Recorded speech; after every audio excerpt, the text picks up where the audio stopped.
awal-awal minder sekali kan karena teman-teman ada yang sudah hatam Ustaz, ada yang sudah beres 30 juz cuman ngulang di LTIQ, sedangkan saya belum pernah punya hafalan satu surah pun ya. Juz 30 pun masih meraba-raba saat itu.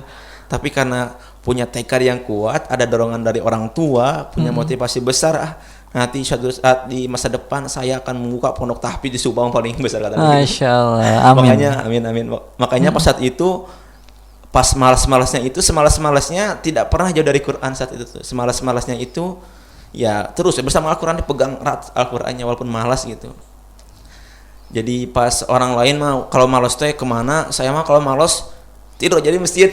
Tidur di masjid bersama Al-Quran. Kadang tidur pun Al-Quran itu diperlu karena ya supaya jadi motivasi besar kan, karena saya punya motivasi besar, orang tua tidak bisa baca Al-Quran, saya harus bisa menjadi seorang yang beda di keluarga gitu Ustaz. Pasti bisa. Masya Allah. Dan Ustadz mungkin untuk metode yang Ustadz cara atau gunakan ketika menghafal Al-Quran seperti apa nih Ustadz? Jadi metodenya itu memang setiap orang berbeda-beda ya Ustaz. Ada yang mudah dengan cara ini, ada yang mudah dengan cara ini. Bahkan dulu tuh anak pun sehalaman pun sehari susah Ustaz. Sampai nangis, apalagi di surah-surah Yusuf gitu, ya Allah, sampai nangis pastoran tuh gagal terus kan. Nah setelah itulah mulailah memperbaiki sampai menemukan metode sendiri gitu kan. Sehari bisa sampai 2 lembar setengah saat itu. Masya Allah. Ya itu ya memang sering dibaca, Al-Qur'annya sering dibaca, terus baca artinya juga, artinya itu dibaca, terus mengikuti metode yang Syekh Ali Jaber yang memang itu Masya Allah kerasa banget, yang di copy kan. Jadi setiap halaman itu dia lihat, di copy, bukan baca dalam hati tapi cuma di copy aja pakai mata kita, di copy. Setelah itu memang qadarullah mudah, apalagi baca Al-Quran, dan setelah itu kita memang meminta sama Allah Subhanahu Wa Taala. Percuma kita habis-habisan ngapal Quran dari pagi, siang, sore, tapi kita nggak meminta sama Allah. Percuma sama sekali, kita nggak akan dikasih. Karena sejatinya kan hakikatnya itu Allah yang memberikan rezeki. Hafalan itu kan rezeki ya Ustaz. Jadi Allah sendiri yang mengasih. Tinggal kitanya kan, wattaqullaha wa yu'allimukumullah. Kalau kita sudah bertakwa kepada Allah, maka Allah akan mengasih sendirinya itu ilmu-ilmu itu. Itu kerasa banget.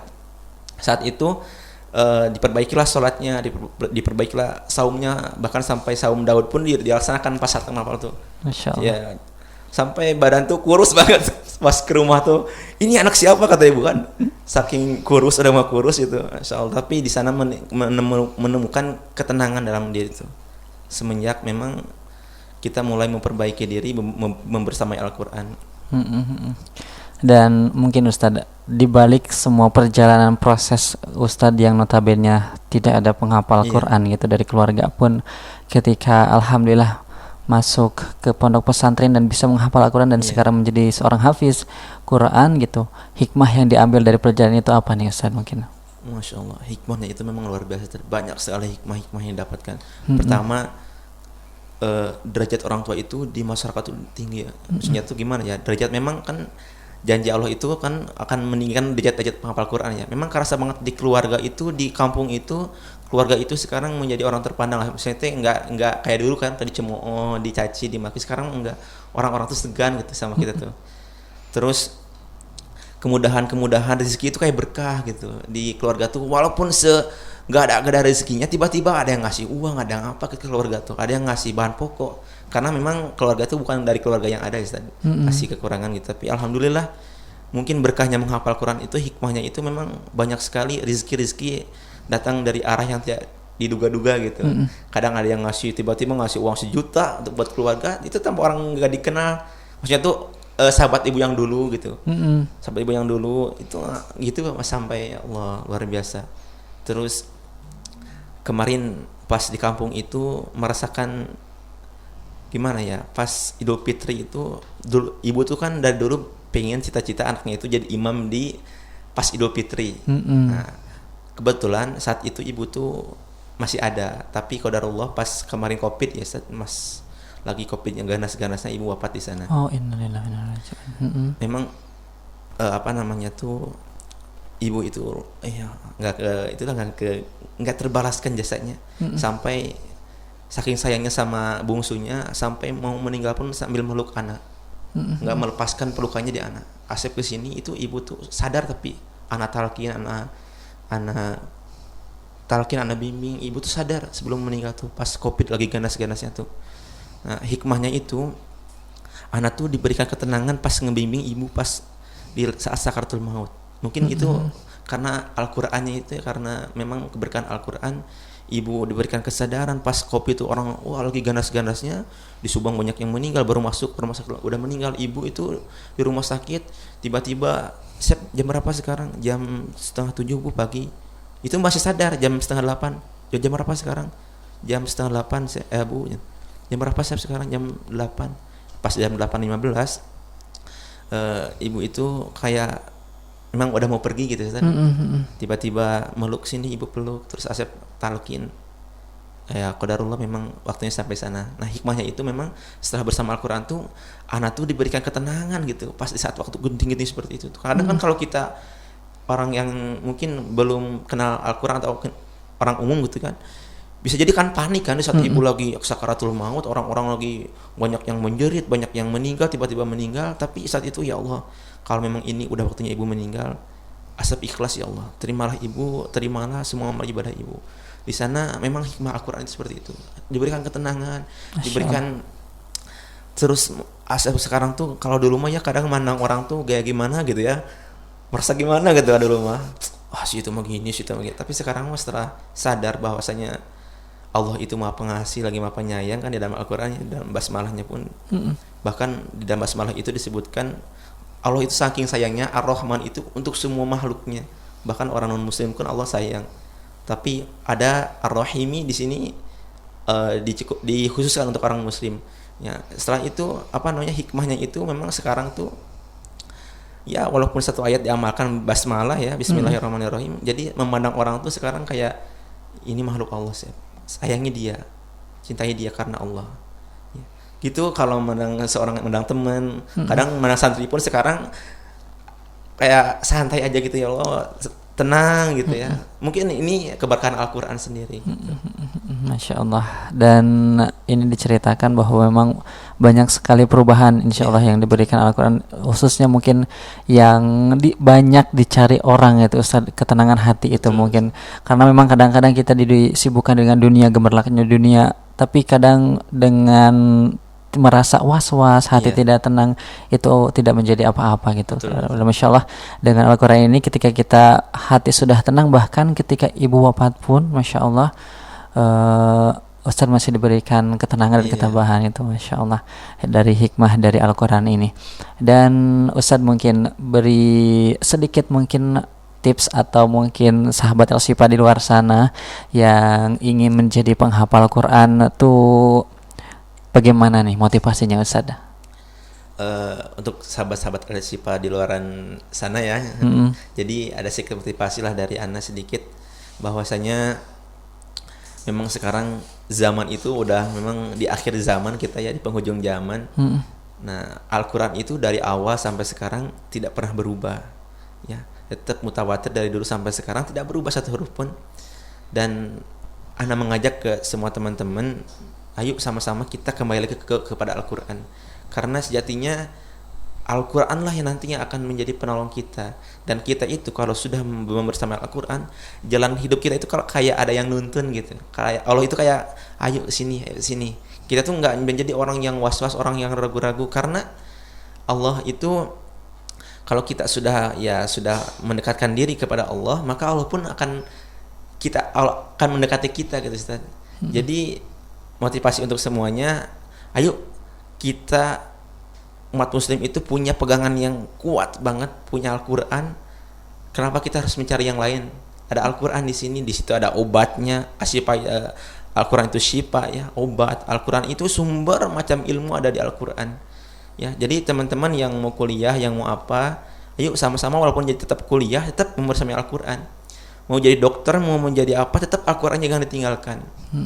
Kalau bisa ya sekarang ada program One Day One Juz, itu ayo ikuti. Ya, yang penting kita bisa membersamai Al-Quran. Walaupun kita menjadi seorang dokter, menjadi seorang insinyur, tapi tetap kita berjiwa Al-Quran, menjadi seorang da'iyah. Ya, gitu Ustaz paling. Masya Allah, luar biasa sekali ini sahabat Al-Shifa. Bahkan anak pun sempat mendengar mimpi kita tuh tidak akan jadi apa-apa tanpa Islam gitu. Betul. Iya, bisa dijadikan, bisa diambil poinnya bahwa mau kita jadi tentara, jadi dokter, mau jadi polisi, mau jadi apapun di dunia ini, tapi jangan sampai melupakan Al-Quran, apalagi dilupakan itu Ustaz. Iya. Kita harus membersamai dengan Al-Quran, Masya Allah, karena dengan Al-Quran ini insya Allah Allah akan membimbing, Allah akan menjaga, dan bahkan memberikan ketenangan dalam jiwa dan juga hati ini, insya Allah. Dan mungkin Ustadz, harapan dari Ustadz kedepannya ini ingin seperti apa nih Ustadz? Ya, harapannya itu mungkin khususnya di daerah Subang sendiri ya, daerah Subang Selatan, mudah-mudahan nanti muncul generasi-generasi yang bisa mencintai Al-Quran. Karena dilihat sekarang ya, menurut data yang Anda dapatkan kemarin ya, baca-baca, kita itu hampir beberapa persen itu hampir 60% masyarakat itu buta huruf Al-Quran. Nah, ini menjadi suatu panggilan jiwa juga termasuk untuk Anda pribadi, karena semenjak di Asipa itu kadang saya tuh mikirin, ya Allah, itu orang-orang di kampung gimana ya, anak pemudanya gimana gitu. Nah, terus setelah ini tuh insya Allah mudah-mudahan kita bisa mengajak para pemudanya untuk bisa membersamai Al-Quran kembali.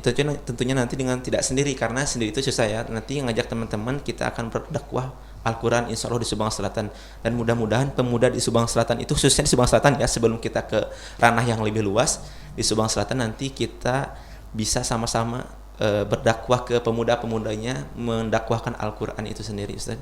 Paling gitu, Ustaz. Masya Allah. Dan Alhamdulillah Ustaz, yang hikmah didapatkan ketika kita belajar yang anak masuk gitu ke lingkungan Asyifa, ketika kita anak masuk lingkungan Asyifa, Anda tuh ada sempat seliweran gitu, bahwa kita tuh tidak memikirkan diri pribadi, ingin memikirkan bagaimana umat, bagaimana kondisi Islam di Subang mungkin khususnya. Dan Alhamdulillah gitu dari Ustadz bahkan sudah ada keinginan bahwa ingin menebarkan mungkin Ustadz menebarkan Al-Quran.